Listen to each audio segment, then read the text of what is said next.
السلام علیکم ناظرین، ٹاک ود شاہد علی میں خوش آمدید۔ شروع کرتا ہوں اللہ کے نام سے اور لاکھوں کروڑوں درود نبی پاک صلی اللہ علیہ وسلم کی ذات اور آپ کی آل پر۔ گزشتہ پروگرام میں ہم نے بتایا تھا کہ آج ہم بات کریں گے کہ بہت سارے اضلاع ہیں پنجاب کے جہاں پر کوئی بھی بیوروکریٹ تعینات ہو جاتا ہے تو اس کی ایک خواہش ہوتی ہے کہ اس کی آخری آرام گاہ بھی اسی شہر میں بنے۔ ان میں سب سے اگر ہم نے جائزہ لیا تو ایک جو شہر ہے فیصل آباد، وہ ایسا ڈویژن ہے جہاں پر اگر کوئی کمشنر آ جاتا ہے، کوئی ڈپٹی کمشنر آ جاتا ہے، کوئی آر پی او آ جائے، سی پی او آ جائے، ایون ایس پی آ جائے، اے سی صاحبان آ جائیں، تو ان کی ایک ہی خواہش ہوتی ہے کہ ان کی ریٹائرمنٹ ادھر ہو اور اگر ہو سکے تو ان کی آخری آرام گاہ بھی ادھر بنا دی جائے۔ اس میں ریسرچیبل بات یہ ہے کہ جاب تو یہ سارے سول سرونٹ ہوتے ہیں، ان کی خواہش ہونی چاہیے کہ مختلف علاقوں میں جاب کریں، مختلف شہروں میں جائیں تاکہ ایکسپوئر ہو۔ فیصل آباد میں ایسی کون سی بات ہے کہ جب کوئی ادھر آ جاتا ہے اس کا ادھر سے جانے کو دل نہیں کرتا؟ اس کی بنیادی وجہ یہاں کا تاجر ہے۔ تاجر ایک ایسی کمیونٹی ہے جو انہیں گفٹس دیتا ہے، ان کی ہر آسائش کا خیال کرتا ہے، وہ اخلاقی ہو یا غیر اخلاقی، اس سے کو مد نظر نہیں رکھا جاتا ہے۔ بلکہ تاجر برادری میں بہت سارے ایسے ہمیں کردار ملتے ہیں جو کہ پولیس کے اور بیوروکریٹس کے بہت ایسے معاملات طے کرتے ہیں جن کا ذکر جو ہے آن سکرین نہیں کیا جا سکتا، لیکن جو لوگ اخلاقی گراوٹ کا شکار نہیں ہیں وہ بھی یہی چاہتے ہیں کہ ہماری ریٹائرمنٹ فیصل آباد ڈویژن سے ہی ہو۔ کیوں؟ سوال پیدا ہوتا ہے کیوں؟ اس کا جب ہم نے ریسرچ کی تو اس کی ایک بنیادی وجہ یہ نکلی کہ یہاں کا تاجر جو ہے بیوروکریٹ کو کرپٹ بنا دیتا ہے، آرام پسند بنا دیتا ہے، اسے بالکل نیٹ اینڈ کلین طریقے سے اس کے تمام اخراجات پورے ہوتے ہیں، اس کے بیرونی ملک کے ٹورز پورے ہوتے ہیں، اس کے گھر کے اس کے بچوں کی فیسیں، اس کے گھر کے اخراجات اس طریقے سے پورے ہو رہے تھے کہ اس کو یہ محسوس ہوتا ہے کہ میں کسی جنت میں آ گیا ہوں۔ کام جائز ہوتا ہے، تاجر لیڈر جاتے ہیں اور انہیں کہتے ہیں کہ جی ایسے جی، اور ایک سمائل والا لہجہ اور ایک منت والا لہجہ ہوتا ہے، اس کے ساتھ ساتھ اس کو یہ بھی نظر آ رہا ہوتا ہے کہ ایک گفٹ بھی ساتھ ہے، کوئی چیک ہے، چیک کی شکل میں ہے، گاڑی کی شکل میں ہے، یا کسی بڑی مراد پلاٹ دیے جاتے ہیں۔ اس قسم کی چیزیں جو ہیں چلتی رہتی ہیں۔ ریسرچ ہوئی تو اس میں پتہ چلا کہ پولیس کے بیشتر افسران جو کہ یہاں پہ بطور ایس پی آئے تھے، بعد میں بطور ڈی پی او بھی ادھر آئے، بعد میں بطور آر پی او بھی ادھر آئے، اسی طرح جو لوگ یہاں پر علاقہ مجسٹریٹ ہوا کرتے تھے وہ سٹی مجسٹریٹ بھی ادھر آئے، اے سی بن کے بھی ادھر آئے، پھر ڈپٹی کمشنر بن کے بھی ادھر آئے۔ اور لانگ ٹرم ہے،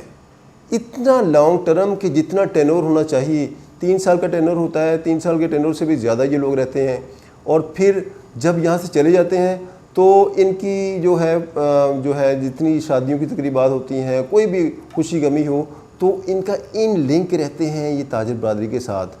کوئی مشکل وقت ہو تو انہیں اس میں جو ہے تمام معاملات ان کے ساتھ گھریلو تعلقات تک استوار ہو جاتے ہیں، اور بعض لوگوں نے تو دوسری شادیاں بھی فیصل آباد میں کیں۔ اب اس کی جو بنیادی وجہ جو میں نے بتایا کہ تاجروں کا ایک طبقہ ہے، سارے تاجر ایسے نہیں ہیں، تاجروں کا ایک خاص گروہ ہے جو اپنے مقاصد حاصل کرنے کے لیے ایف آئی آر کروا کے انہوں نے اپنی پیمنٹیں وصول کرنی ہوتی ہیں، زمینوں کے جو اخراج جو حاصل کرنے ہوتے ہیں، پلاٹوں پہ جو قبضہ کیا ہوتا ہے اسے لیگلائز کرنا ہوتا ہے۔ اور اس میں بیوروکریسی کے ساتھ ساتھ جو جوڈیشری کے لوگ ہیں ان کی بھی ایک بڑی تعداد ہے جو کہ بار بار ادھر آتی ہے، لیکن کیونکہ جوڈیشری کا ایک خاص سسٹم ہے اس کے تحت وہ چند لوگ ہیں جو بار بار فیصل آباد میں تعینات ہوتے ہیں، لیکن ان کو جو وکلاء ہیں، ہمارے وکلاء کی جانب سے جو وکلاء کا جو کردار ہے وہ سب کے سامنے ہے۔ اور یہ بھی وکلاء اچھا جب یہ تھپڑ مارنے کے واقعات ہوئے، وکلاء نے ججز کے تھپڑ مارے، تو اس حد تک بندہ کیوں بھرتا ہے جب پتہ ہوتا ہے کہ میں نے اسے فلاں مراد دی ہوئی ہیں، میں یہ فلاں معاملات میں میرے سامنے بالکل ہو رہا ہے، تو ان حالات میں پھر معاملہ یہاں تک آتا ہے کہ تھپڑ رسید کیے جاتے ہیں، گریباں تک پکڑے جاتے ہیں، اور دفاتر کو تالہ بندی بھی کرنے کی کوشش کی جاتی ہے۔ اب موجودہ لاک ڈاؤن کی صورتحال میں دیکھیں کہ بیوروکریسی ان کے ساتھ کرتی کیا ہے۔ جب تاجروں کا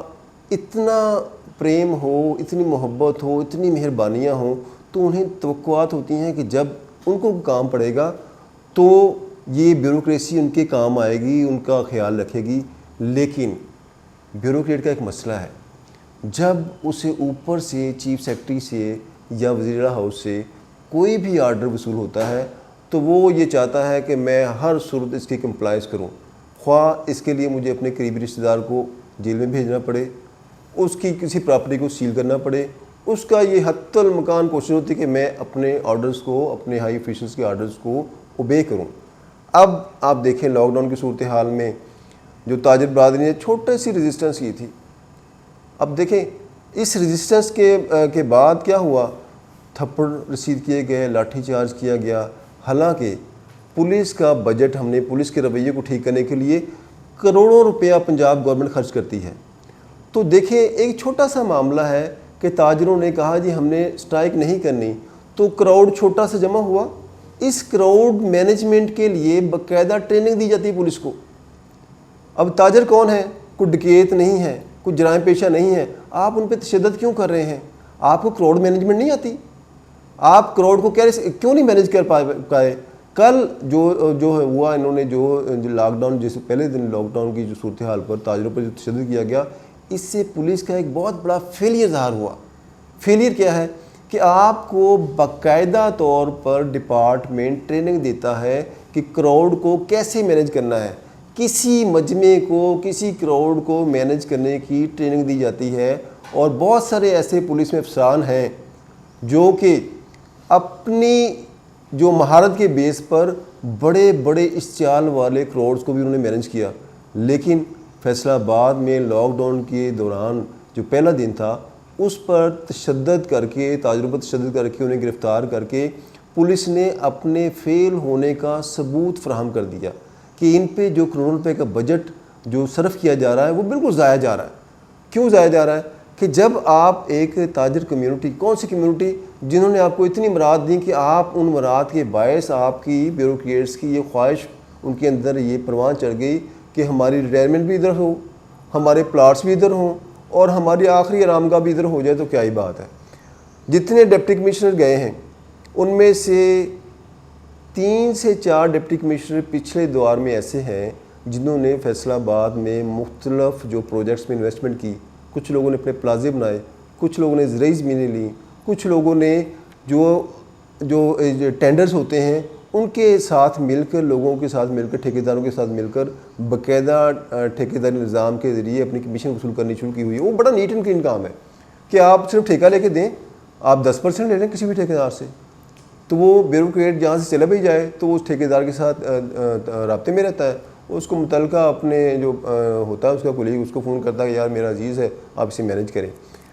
اس طرح کی جو صورتحال ہے, اس میں پھر تاجر برادری بھی ایکسپیکٹ تو یہی کرتی نا کہ ان کے ساتھ پیار محبت کیا جائے گا, ان کے جائز ناجائز معاملات کو تسلیم کیا جائے گا. چیمبر, خاص طور پر فیصل آباد چیمبر کا کردار جو ہے وہ بڑا ہی مایوس کن ہے. چیمبر ایک طاقت کا نام ہے, یہ وہ طاقت ہے جو کہ ملکی معاشرت میں بڑا اہم رول ادا کرتی ہے. لیکن چونکہ انہوں نے ٹیکس کے معاملات کیے ہوتے ہیں, ٹیکس چوری کیا ہوتا ہے, بوگس اپنے کاغذات بنائے ہوتے ہیں, ان معاملات کو مد نظر رکھتے ہوئے سمپل ان کے پروٹیسٹ کو روکنے کے لیے ایک ٹیکس آفیسر کا فون جو ہے وہ کافی ہوتا ہے. اب یہ جو موجودہ ایک فیلئر ہے, یہ دیکھنا ہے کہ اس فیلئر کا ذمہ دار کون ہے. آیا آئی جی پنجاب نے جو انسٹرکشن دی ہوئی ہیں پولیس کو وہ اس کی ذمہ دار ہے کہ آپ جائیں لاٹھی چارج کریں اور جو ہے لاک ڈاؤن کو کامیاب کرائیں, یا ان کی ٹریننگ پوری نہیں تھی؟ بیوروکریٹس کی ٹریننگ کرنے والے اداروں کے لیے یہ ایک سوالیہ نشان ہے کہ آپ نے کیا ٹریننگ کی. آئی جی کی جانب سے کون سے احکامات, کیا آپ سانحہ ماڈل ٹاؤن جیسے معاملات کرنا چاہتے ہیں؟ فیصل آباد کا جو ضلع ہے وہ پولیس مقابلوں میں سب سے 1 نمبر پہ ہے. آپ چیک کر لیں پنجاب میں جو پولیس مقابلوں کی رپورٹ جاری ہوئی تو سب سے زیادہ پولیس مقابلے فیصل آباد میں ہوئے. اب کراؤڈ مینجمنٹ کا فیلئر بھی ادھر نظر آ رہا ہے, لیکن یہاں کے جو پولیس افیسران ہیں ان کو آئی جی کی جانب سے سرٹیفکیٹ دی جاتے ہیں اعلیٰ کارکردگی پر. یہ کیا اعلیٰ کارکردگی ہے کہ آپ جو ہے ماورائے عدالت قتل کرتے ہیں اس لیے آپ کو سرٹیفکیٹ دی جائیں, یا آپ کراؤڈ مینجمنٹ نہیں کر پاتے اس لیے, اور تاجروں کو جو ایک ایسی سمجھ سکتے ہیں کہ ایسا ایک طبقہ ہے جو کہ صرف پیار کے سوا کچھ نہیں کرتا، پیار بھی کرتا ہے، انویسٹمنٹ بھی کرتا ہے، پھر بھی اس کے باوجود ان کے ساتھ یہ سلوک کیا جانا کہ انہیں سر عام اس طرح تشدد کا نشانہ بنایا گیا۔ اب ان کے بیوی بچوں پر کیا ان کی صورتحال ہوگی جب وہ ٹی وی پہ چلتے دیکھیں ہوں گے کہ ان کے باپ کو پولیس جو ہے اہلکار جو ہے تھپڑ مار رہے ہیں، لاٹھی چارج کر رہے ہیں، انہیں دھکیل کر کسی ہارڈ کرمنل کی طرح انہیں دھکیل کر پولیس کی وینوں میں بھرا جا رہا ہے۔ یہ تمام سوالات ہیں جو کہ اعلیٰ حکام کو سوچنا چاہیے کہ جو کراؤڈ مینجمنٹ نہیں کر پا رہے ہیں، جو پولیس مقابلے زیادہ کر پا رہے ہیں، ہم انہیں سرٹیفکیٹ دے رہے ہیں، ہم کیا کر رہے ہیں؟ پروگرام کا وقت ختم ہو جاتا ہے، اجازت دیجیے، اللہ حافظ۔